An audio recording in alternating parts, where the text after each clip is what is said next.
Brought to you by Pizza Hut. Pizza Hut. Upgrade any pizza with ultimate cheese crust at just rupees 75. Visit Pizza Hut store or order online. Welcome to sports Tak, आपके साथ मैं हूं Priyanshu Sharma. India और Australia के बीच जो T20 series चल रही है दोस्तों, उसका आखिरी मैच कल खेला जाएगा, यानी कि 8 नवंबर को द गाबा स्टेडियम जो है गाबा का, वहां पर ये मुकाबला खेला जाएगा। ब्रिस्बेन में ये मुकाबला होना है यहाँ पे, और हर किसी की निगाहें इस मुकाबले पे हैं, क्योंकि ऑस्ट्रेलिया टीम ये चाह रही होगी कि भाई 2-2 से सीरीज को बराबर किया जाए, इस मैच को जीत के। वहीं टीम इंडिया चाहेगी कि इस दौरे का अंत जीत के साथ करके सीरीज जीती जाए और 3-1 से सीरीज को अपने नाम किया जाए। अभी जो मुकाबला होना है गाबा के मैदान में होना है। गाबा में टीम इंडिया का अगर आप टेस्ट रिकॉर्ड देखें तो सबसे बड़ी जीत आपको याद होगी उस दौरे की, वो गाबा में ही आई थी जब ऋषभ पंत ने वहां पे एक शानदार पारी खेली थी। अब देखिए ऋषभ पंत नहीं है, लेकिन ये नई टीम इंडिया यहां पर T20 आएगी। और बात करें पिच की, तो ये बहुत जानना जरूरी हो जाता है कि पिच कैसा बिहेव करेगी। कुछ इस तरह की पिच रहने वाली है, एक तरीके से रिप्रेजेंटेटिव इमेज है, गाबा के मैदान की पिच है, लेकिन ऐसी कुछ पिच रहने वाली है। तो इस वीडियो में हम बात करेंगे गाबा के स्टेडियम के जो रिकॉर्ड्स हैं उसके बारे में, पिच के मिजाज के बारे में, और साथ ही साथ टीम इंडिया के हेड टू हेड रिकॉर्ड्स के बारे में, और प्लेइंग 11 टीम इंडिया की क्या होनी चाहिए, इस पर भी हमारी निगाहें यहाँ पे रहने वाली है। क्योंकि लगातार टीम इंडिया के स्क्वाड को लेकर भी बहुत सारी बातें चलती रही है, क्योंकि बहुत ज्यादा एक्सपेरिमेंट्स यहाँ पर हो रहे हैं। सबसे पहले बात करते हैं इस स्टेडियम के रिकॉर्ड्स के बारे में, और मैं आपको बता दूं ये T20I के रिकॉर्ड्स यानी कि इंटरनेशनल मैचेस के रिकॉर्ड्स हैं। अगर आप देखें इस मुकाबले के पहले इस स्टेडियम में 11 मुकाबले यहाँ पे खेले गए हैं, जिसमें से 8 मुकाबले पहले बल्लेबाजी करने वाली टीम ने जीते हैं, 3 मुकाबले यहां पर दूसरे बार बल्लेबाजी करने वाली टीम ने यानी कि चेज करते हुए जीते हैं टीम ने। मैचेस 160 यहां पे एवरेज फर्स्ट इनिंग स्कोर रहा है। अगर आप देखें टॉस जीत के क्या करना चाहिए इन रिकॉर्ड्स के हिसाब से, आप पहले बल्लेबाजी करने के बारे में सोचें, क्योंकि यहां पे चेजिंग शायद थोड़ी मुश्किल हो जाती है, जो आंकड़े कहानी बयां कर रहे हैं। इसके साथ ही अगर आप ओवरऑल T20 के आंकड़े देखेंगे तो 167 के लगभग यहां पे एवरेज फर्स्ट इनिंग स्कोर निकल कर आता है, यानी कि टॉस जीतिए, आपको यहां पे पहले करनी है बल्लेबाजी। गेंदबाजों के लिए सेकंड इनिंग्स में आपको ज्यादा मदद देखने को मिलेगी। अब क्यों देखने को मिलती है, क्या पेसर्स डोमिनेट करते हैं या स्पिनर्स डोमिनेट करते हैं, वो हम आपको आगे बताएंगे। इसके बाद बात करते हैं यहाँ पे इंडिया और ऑस्ट्रेलिया के बीच हेड टू हेड रिकॉर्ड्स की। T20 की पहले बात करते हैं, उसके बाद में ऑस्ट्रेलिया में टीम इंडिया कैसा प्रदर्शन कर रही है और अब तक कर चुकी है, उसके बारे में बात करूंगा। India versus Australia head to head की अगर मैं बात करूं, कुल 36 मुकाबले, यानी कि जो लास्ट चौथा मुकाबला था उसको जोड़ के यहाँ पे कुल 36 मैचेस हो चुके हैं। यहाँ पे 22 मैचेस टीम इंडिया ने अपने नाम किए हैं, 12 मुकाबले यहाँ पे ऑस्ट्रेलिया ने भी जीते हैं, 2 मुकाबले नो रिजल्ट में खत्म हुए, जिसमें से एक मुकाबला इस सीरीज का पहला मैच था जो बारिश के चलते यहाँ पे रद्द कर दिया गया था। यानी कि T20 में आप ये कह सकते हैं कि टीम इंडिया का अपर हैंड है। लेकिन क्या ऑस्ट्रेलिया में टीम इंडिया का अपर हैंड है या नहीं है, ये जानना भी जरूरी हो जाता है। हालांकि पिछले 2 मैचेस जीत के टीम इंडिया ने अपर हैंड यहाँ पे स्थापित कर दिया है, क्योंकि सीरीज हारने के जो चांसेस थे उनको एलिमिनेट कर दिया। बात करते हैं यहाँ पे कि टीम इंडिया का head to head record Australia में, ऑस्ट्रेलिया के खिलाफ कैसा है। यहाँ पर अब बात करते हैं तो देखिए यहाँ पे 13 मुकाबले कुल मिलाकर हुए। आपको 2016 का दौरा याद होगा जहां क्लीन स्वीप किया था टीम इंडिया ने, ऑस्ट्रेलिया का युवराज सिंह, विराट कोहली वहां पर थे। लेकिन अब तक 13 मुकाबले हुए हैं, 8 मैचेस यहाँ पे टीम इंडिया ने जीते हैं, और 4 मुकाबले यहाँ पे मैं आपको बता दूं कि यहाँ पे ऑस्ट्रेलिया ने भी जीते। एक मुकाबला नो रिजल्ट वाला रहा है जो कि रद्द हो गया था, इस सीरीज का पहला मुकाबला। तो ये तो बात हो गई यहाँ पे आपके स्टेडियम के रिकॉर्ड्स के बारे में, एवरेज फर्स्ट इनिंग स्कोर के बारे में, टॉस जीतकर क्या करना चाहिए क्या नहीं करना चाहिए उसके बारे में। अब बात करते हैं कि पिच का मिजाज आखिर रहने वाला कैसा है यहाँ पे, और साथ ही साथ यहाँ पे पिच पेसर्स को मदद करती है, ये स्पिनर्स को, वो मैं आपको बताता हूं। पहले ग्राफिक्स के जरिए, एक स्टेटमेंट के जरिए मैं आपको समझाता हूं कि नेचर क्या है इस पिच की।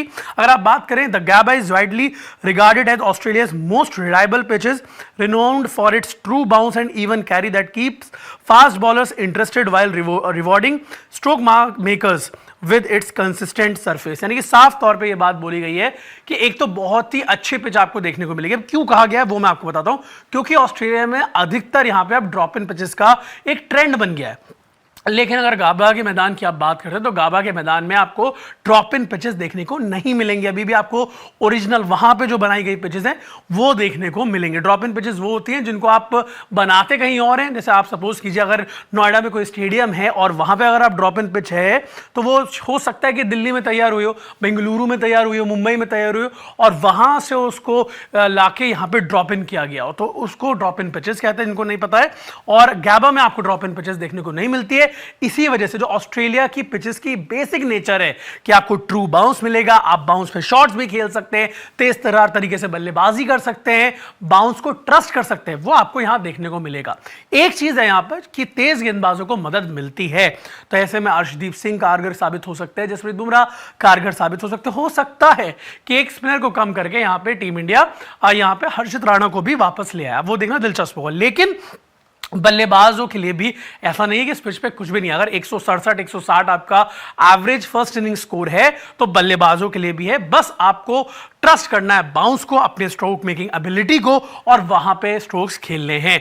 अगर उसमें आप बीट हो जाते हैं तो कई बार एलबीडब्ल्यू वाले केस में तो आप बच सकते हैं, लेकिन जो बाउंस है वो आपका दोस्त भी बन सकता है बल्लेबाज के तौर पे और दुश्मन भी बन सकता है, क्योंकि जो बल्लेबाज बाउंस के साथ तालमेल बिठा लेंगे उनके लिए इजी हो जाएगा, लेकिन जो बल्लेबाज बाउंस के साथ यहां पर तालमेल नहीं बिठा पाएंगे उनके साथ दिक्कतें हो सकती हैं, और ये एडजस्टमेंट में टीम इंडिया को ज्यादा मेहनत करनी पड़ेगी in comparison to Australia team, क्योंकि ऑस्ट्रेलिया टीम के सभी खिलाड़ी इन्हीं कंडीशंस में खेलकर आगे बढ़े हैं। अब बात अगर करें यहां पर स्क्वाड्स की, तो ऑस्ट्रेलिया के स्क्वाड पे पहले नजर डालते हैं दोस्तों, क्योंकि इसमें बहुत ज्यादा बदलाव होते रहते। तो देखिए स्क्वाड इस प्रकार है, टिम डेविड इस टीम में है, मैथ्यू शॉट है, मिच मार्श है, मिचेल ओवन है, मार्कस स्टोइनिस है, Josh Inglis, George Philip, Sean Abbott, Xavier Bartlett, Nathan Ellis, Matthew Kuhnemann, Adam Zampa, Glenn Maxwell, Ben Dwarshuis और माहिली ब्रियर्डमैन यहां पे है। और मैं आपको एक बात बता दूं कि एडम जैम्पा ने 9 विकेट लिए हैं स्टेडियम में, और ये बहुत अच्छा रिकॉर्ड है। सबसे ज्यादा विकेट के जो नाम है वो एडम जैम्पा के ही नाम है। दूसरे नंबर पे आई थिंक स्टार्क आते हैं, लेकिन वो अब खेलते नहीं है T20I क्रिकेट, क्योंकि वो रिटायरमेंट ले चुके हैं। अब अगर हम बात करें टीम इंडिया के बारे में, तो टीम इंडिया के स्क्वाड में आप देखिए सभी खिलाड़ी हैं। आप सूर्य कुमार यादव को आप देख सकते हैं, अभिषेक शर्मा वहां पर हैं, शुभमन गिल हैं।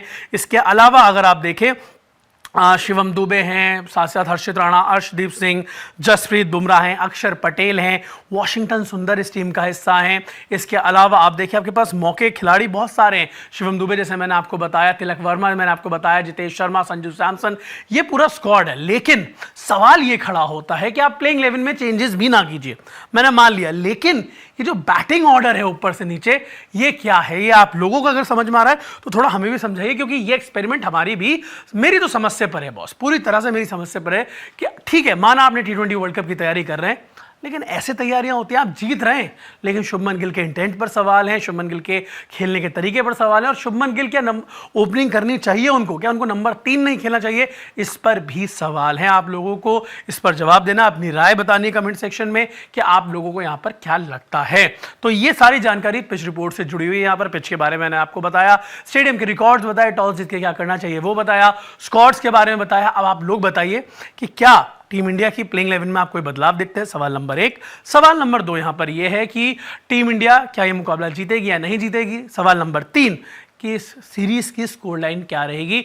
और सवाल नंबर 4 और इस वक्त जो सबसे इंपॉर्टेंट सवाल है वो ये है कि क्या शुभमन गिल को ओपन करना चाहिए या नंबर 3 खेलना चाहिए, या किसी और खिलाड़ी को, यशस्वी जायसवाल, संजू सैमसन को उनकी जगह टीम में मौका या मिलना चाहिए। यहाँ पे जो भी आप लोगों की राय इन चारों सवालों पे, आप अपनी राय हमें कमेंट सेक्शन में जरूर दें। पिच रिपोर्ट की वीडियो अच्छी लगी हो तो वीडियो को लाइक करें, साथ ही साथ नोटिफिकेशन बेल को जरूर दबाएं और स्पोर्ट्स तक को सब्सक्राइब करना बिल्कुल ना भूलें। Thank you so much. Sports तक पर आपको न सिर्फ खबरें मिलेंगी बल्कि आपका ओपिनियन भी मैटर करता है। यह आप ही का मंच है। आइए बताइए भारतीय क्रिकेट टीम से आप क्या उम्मीद करते हैं। रहिए स्पोर्ट्स तक के साथ, सब्सक्राइब कीजिए स्पोर्ट्स तक को यूट्यूब और फेसबुक पर।